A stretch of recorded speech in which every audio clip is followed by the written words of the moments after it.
তারা হয়তো এই হাদিস জানে না, আল্লাহ পাক ওদের কানের মধ্যে আমার এই হাদিস যেন পৌঁছে দেন, আমিন।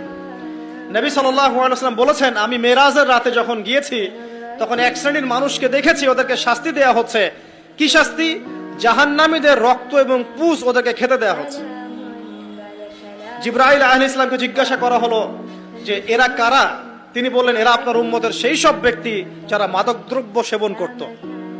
আল্লাহ রাব্বুল আলামিন তার হাবিবের মাধ্যমে জানিয়েছেন, যখন কোনো মুসলিম মাদক সেবন করে বা কোনো ব্যক্তি মাদক সেবন করে তখন 40 দিন তার নামাজ কবুল হয় না।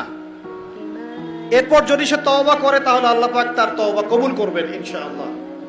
যদি সে আবারও মাদক খায় তওবা করার পর, আবার 40 দিন তার নামাজ কবুল হবে না। যদি সে আবার তওবা করে আল্লাহ পাক আবার তাকে মাফ করে দিবেন। যদি সে আবারও মাদক খায়, আবার 40 দিন তার নামাজ কবুল হবে না। তারপর যদি আবার তওবা করে, আবার আল্লাহ তাকে মাফ করে দিবেন।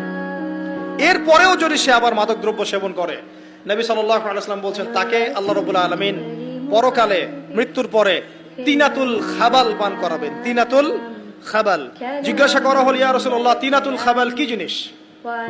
নবী সাল্লাল্লাহু আলাইহি ওয়াসাল্লাম উত্তর দিচ্ছেন, এটা হচ্ছে জাহান্নামীদের রক্ত, মাংস, এগুলো পুড়ে পচে যে রসটা বের হবে, এটা হচ্ছে তিনাতুল খাবাল।